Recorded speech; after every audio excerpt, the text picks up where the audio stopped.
अवधूत चिंतन श्री गुरुदेव दत्त. श्री गुरु चरित्र अध्याय 3. या अध्यायाच्या पठन अथवा श्रवण केल्याने गुरुकोपाचे शमन होते, त्याचबरोबर व्रताची पूर्तता होते. गुरुचरित्रातील या 3ऱ्या अध्यायाला सुरुवात करूयात. श्री गणेशाय नमः. मागील अध्यायामध्ये सिद्धमुनींनी सांगितलेले गुरु महात्म्य ऐकून नामधारकाला अतिशय आनंद झाला. तो सिद्धमुनींचा जय जयकार करीत म्हणाला, अहो सिद्धमुनीवर्या, आपण माझ्या मनातील संदेह दूर केलात.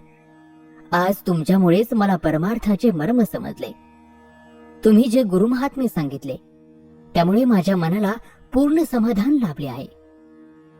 आता मला कृपा करून सांगा, आपण कोठे राहता, भोजन कोठे करता? मी आपला दासानुदास होऊ इच्छितो. नामधारकाने असे विचारले असताना सिद्धांना अतिशय आनंद झाला. त्यांनी नामधारकाला प्रेमाने आलिंगन दिले. ते म्हणाले, ज्या ज्या ठिकाणी श्री गुरु राहत होते तेथे तेथे मी राहतो. गुरुस्मरण हेच माझे भोजन. श्री गुरु चरित्रामृताचेच मी सदैव सेवन करतो. असे सांगून त्यांनी नामधारकाला गुरुचरित्र ग्रंथ दाखवला.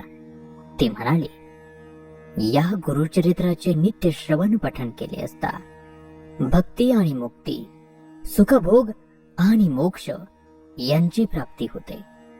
मनातील सर्व इच्छा पूर्ण होतात. ही कथा श्रवण केली असता धनधान्य, संपत्ती, पुत्र पौत्र इत्यादींची प्राप्ती होते, ज्ञान प्राप्ती होते. या ग्रंथाचे सप्ताह पारायण केले तर सर्व मनोरथ पूर्ण होतात. ज्यांनी पुत्रेक असतील त्यांना पुत्र संतान प्राप्त होते. ग्रह रोगादी पीडा नाश होतात. बंधनातून सुटका होते. या ग्रंथाचे श्रवण पठन करणारा ज्ञान संपन्न क्षतायुषी होतो. सिद्धमुनींनी असे सांगितले असताना अतिशय आनंदित झालेला नामधारक त्यांना नमस्कार करून म्हणाला, आज तुमच्या रूपाने मला साक्षात्कारी गुरुच भेटले आहेत. श्री गुरुचरित्र श्रवण करण्याची मला तीव्र इच्छा आहे. तहानीने व्याकुळ झालेला अमृत आणून द्यावे, त्याप्रमाणे तुम्ही आज मला भेटला आहात. मला श्री गुरुचरित्र सविस्तरपणे सांगाल का? सिद्धमुनी त्याला आश्वासन देऊन म्हणाले, आता तू कसलीही चिंता करू नकोस. मी तुझे संकट दूर करीन. ज्याच्या ठिकाणी गुरुभक्ती नाही ते श्रीगुरूला बोल लावतात. श्रीगुरु काय देणार असा विचार करतात. त्यामुळे त्यांना अनेक दुःखे भोगावी लागतात. म्हणून तू सुद्धा संशय वृत्ती सोडून दे. श्रीगुरूंवर दृढ श्रद्धा ठेव. श्रीगुरु कृपेचा सागर आहेत. त्यांच्या देण्याला मर्यादा नाही. ते तुझी कधीही उपेक्षा करणार नाहीत. श्रीगुरु मेघदूतासारखे उदार आहेत. मेघ जलवृष्टी करतो, पण ते पाणी उथळ जागी साचत नाही, ते सखोल जागी साचते. दृढभक्ती ही सखोल जागेप्रमाणे असते. प्रसन्न झालेल्या श्रीगुरूंनी मस्तकी वरदहस्त ठेवताच प्रपंच हा परमार्थ होतो. कल्पवृक्ष किंवा कामधेनू कल्पिले तेवढेच देतात, पण श्रीगुरु कल्पनेच्या पलीकडेही देतात. म्हणून तू निसंदेह होऊन एकाग्र चित्ताने परमश्रद्धेने गुरुभक्ती कर. त्यावरती नामधारक म्हणाला, हे योगेश्वरा, आपण कामधेनू आहात, कृपासागर आहात. माझे मन आता स्वच्छ झाले आहे. आता श्री गुरुचरित्र ऐकण्याची मला ओढ लागली आहे. त्रयमूर्ती श्री गुरु मनुष्य योनीमध्ये अवतीर्ण झाले असे मी ऐकले आहे. ते कशासाठी अवतीर्ण झाले ते मला सविस्तर सांगावे. नामधारकाचे हे बोलणे ऐकून सिद्धमुनींना अतिशय आनंद झाला. ते म्हणाले, वत्सा, आजपर्यंत तू जी काही गुरुसेवा केलीस ती आज फळाला आली. मी पृथ्वीवर स्वतंत्र संचार केला, परंतु श्री गुरुचरित्राविषयी कोणीही म्हणाले नाही. आम्हाला गुरुचरित्र सांगा, असं कोणी म्हटलेही नाही. तूच मला पहिला भेटलास. तू खरा भाग्यवान आहेस. ज्याला इहपर कल्याणाची इच्छा आहे त्यालाच ही चरित्र कथा गोड लागेल. तू श्री गुरूंचा भक्त आहेस म्हणून तुला ही सद्बुद्धी झाली. आता तू काया वाचा आणि मन एकाग्र करून श्री गुरुचरित्र श्रवण कर. त्यामुळे तुला 4 हे पुरुषार्थ प्राप्त होतील. या चरित्र श्रवणाने धनधान्यादी, संपत्ती, पुत्र पौत्र, दीर्घायुष्य इत्यादी प्राप्त होते. कलियुगामध्ये ब्रह्मा विष्णू महेश मनुष्य रूपाने पृथ्वीवर अवतीर्ण झाले. तेच श्री गुरु दत्तात्रय होय.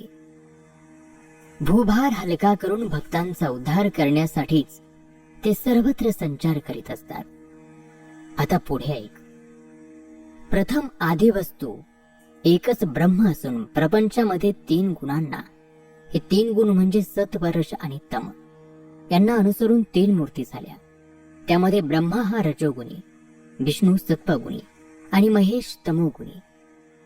त्रिगुणात्मक एकच मूर्ती ती म्हणजे दत्तात्रय. पहिला सृष्टी निर्माण करतो, दुसरा त्याचे पालन पोषण करतो आणि तिसरा तिचा संहार करतो. हे 3 गुण अभिन्न आहेत. ही सृष्टी चालवणे हे त्या तिघांचे कार्य. या अवताराचे कार्य आणि अवतार घेण्याचे कार्य याविषयी एक पुराण कथा आहे, तीच मी तुला सांगतो. अंब ऋषींनी, ज्याला अंबरीश असेही म्हणतात, द्वादशीच्या निमित्ताने विष्णूंना अवतार घ्यायला लावला. ती कथा ऐक. अंबरीश ऋषींनी 12 व्रत सुरू केले होते. ते नित्य अतिथी अभ्यंगताची पूजा करून सर्व काळ हरिचिंतन करीत असत. त्यावेळी पारणे फेडण्यासाठी कोणी अतिथी आला तर त्याला अगोदर भोजन द्यायचे आणि मग आपण 12शीचे भोजन करायचे, अशी शास्त्राची आज्ञा आहे. अंबरीशांच्या व्रताची कीर्ती सर्वांना माहिती आहे. त्यांचा व्रतभंग करायचा असा हेतू मनामध्ये धरून शीघ्र कोपी दुर्वास ऋषी अतिथी म्हणून मुद्दाम अंबरीशाकडे गेले. त्या दिवशी 12शी अगदी घटकाभरच होती. पारणे करायचे तर तेवढ्याच वेळेमध्ये अन्नग्रहण करायला हवे. पण त्याच वेळी दुर्वास अतिथी म्हणून आले. दुर्वासांना पाहताच अंबरीशांना फार मोठी भीती वाटली. वेळ तर थोडाच होता. आता आपला व्रतभंग होणार या विचाराने ते अगदी अस्वस्थ झाले. तशाही परिस्थितीमध्ये अंबरीशांनी दुर्वासाचे स्वागत केले, त्यांची पूजा केली. भोजनापूर्वी दुर्वास स्नानसंध्यादी करण्यासाठी नदीवर गेले. लवकरच परत या असे अंबरीशांनी त्यांना सांगितले. इकडे 12शी तिथी संपण्याची वेळ आली तरीही दुर्वासांचा पत्ता नव्हता. शेवटी व्रतभंग होऊ नये म्हणून अंबरीशांनी केवळ एक आचमन करून पारणे केले. अतिथीच्या जागेवर भोजनाचे पान वाढून ठेवले.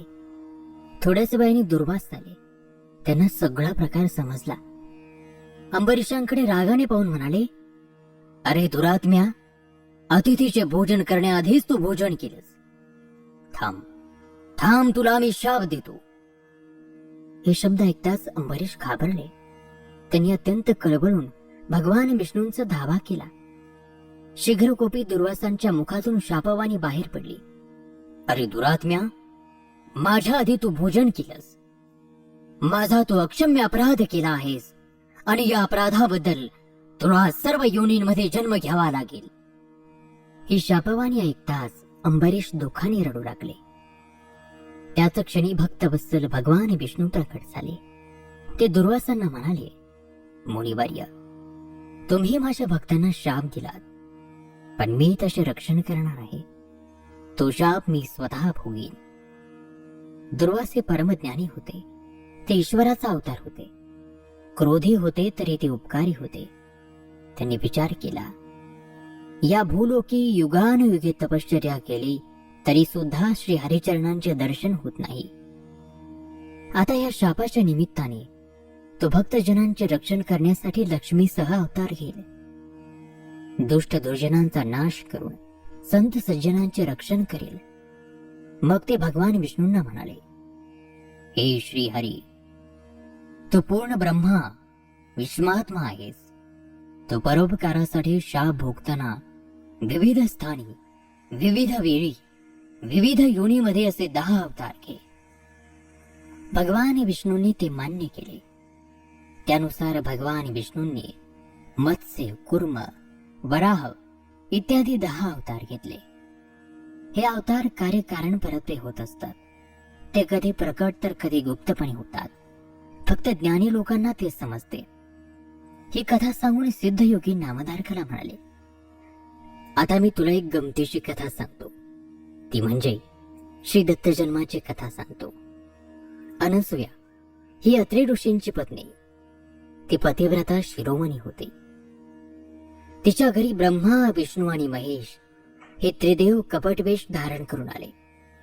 परंतु अनसूयेच्या तपसामर्थ्यामुळे तिच्या घरी तिची बाळे म्हणून जन्माला आले. हे ऐकून आश्चर्यचकित झालेला नामधारक म्हणाला, ते त्रिदेव कपटवेश धारण करून अनसूयेच्या घरी कशासाठी आले होते आणि त्यांची बाळे कशी झाली? आणि अत्रि ऋषी पूर्वी कोण होते? त्यांचं मूळ पुरुष कोण? हे सगळे मला सविस्तर सांगा. नामधारकाच्या प्रश्नाला सिद्ध म्हणाले, तुला या सगळ्या प्रश्नांची उत्तर मिळतील ते पुढच्या कथेमध्ये. आणि याबरोबर अंबरीष आख्यान नावाचा हा गुरुचरित्रातील 3रा अध्याय या ठिकाणी समाप्त होत आहे. पुढील अध्यायामध्ये मात्र दत्त जन्माची अलौकिक कथा श्रवण करायला विसरू नका. चला तर मग पुन्हा भेटूया पुढे.